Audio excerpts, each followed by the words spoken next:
دعای مشکل گشا رو بخون. بهت گل میدم همون لحظه معجزات خدا رو پشت هم به چشم میبینی. این دعا به قدری راهگشاست که به محض خوندنش خودت کم کم نتایجش رو میبینی و راه حل مشکلات تو یکی یکی پیدا میکنی. فقط لازمه که به این دعا ایمان و اعتقاد کامل داشته باشی. سلام دوستان، سهیلا هستم. در این کانال با هم سفر میکنیم به دل معجزات قرآن. اگه دوست داری با ما همراه شو. مشکلات و چالش‌ها بخش از زندگی ما هستن و نمیشه ازشون فرار کرد. هرچی از مشکلات فرار کنیم، اونا بیشتر و بیشتر دنبال ما میان. ما تا خداوند عزیزمون رو داریم، هیچ مشکلی برامون غیر قابل حل کردن نیست. کافیه دل بسپاریم به خدا، ایمانمون رو بهش نشون بدیم، بهش اعتماد داشته باشیم تا ببینیم چطور یکی یکی از چالش‌ها و موانع زندگی عبور میکنیم. دعای مشکل گشا هم یکی از مجرب‌ترین دعاهایی هست که با خوندنش اعتمادمون رو به خدا نشون میدیم تا خودش راه حل مشکلمون رو بهمون نشون بده. دوستان، زندگی یک مدرسه است و هر اتفاقی که برامون میفته قراره یه درسی رو به ما بده.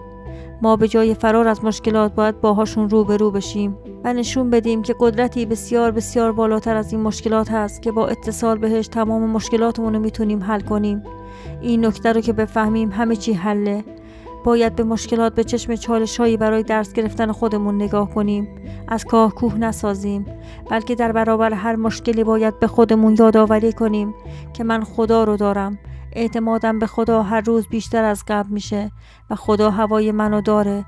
با این طرز فکر و ایمانی که به خدا این قدرت برتر نشون دادیم، هیچ مشکلی ماندگار نمیمونه و بعد از چند وقت میبینیم که مشکلاتمون داره یکی یکی حل میشه، چون ما به بالاترین قدرت جهان وصل شدیم و داریم از مشکلات درس میگیریم و همیشه یه پله بالاتر میریم.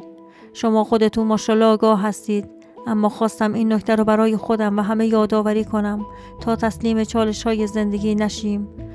حالا که این نکته مهم رو فهمیدیم، بریم سراغ دعای مشکل گشا. حتما تا آخر همراه هم باشید، چون قراره بگم چطور باید بخونیدش تا 100% جواب بده. خب دعای مشکل گشا این هست. اول 14 بار صلوات میفرستیم، بعد 70 مرتبه تکرار میکنیم. لا اله الا الله بعزتک و قدرتک، لا اله الا الله بحق حقک و حرمتک، لا اله الا الله فرج برحمتک. این دعا رو حتما 70 مرتبه با خلوص نیت و ایمان قلبی با خودتون تکرار کنید. یادتون نره که قبل خوندنش نیت کنید که مشکلتون حل بشه. بعد از اینکه دعا رو خوندید 14 مرتبه هم صلوات بفرستید. انشالله که مشکلتون حل میشه و خودتون تاثیر این دعای مشکل گشا رو میبینید. حتما تا زمانی که مشکلتون حل بشه به خوندن این دعا ادامه بدید. اصلا سخت نیست.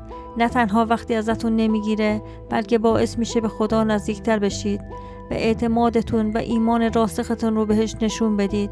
دوستان، یادتون نره که زمین مدرسه است و در دل هر مشکلی درسی برای ما پنهان شده.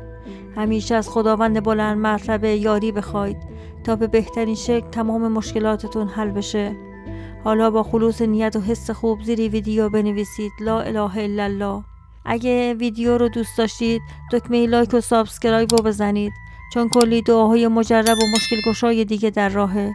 شاد باشید. خدا یار و نگهدارتون باشه.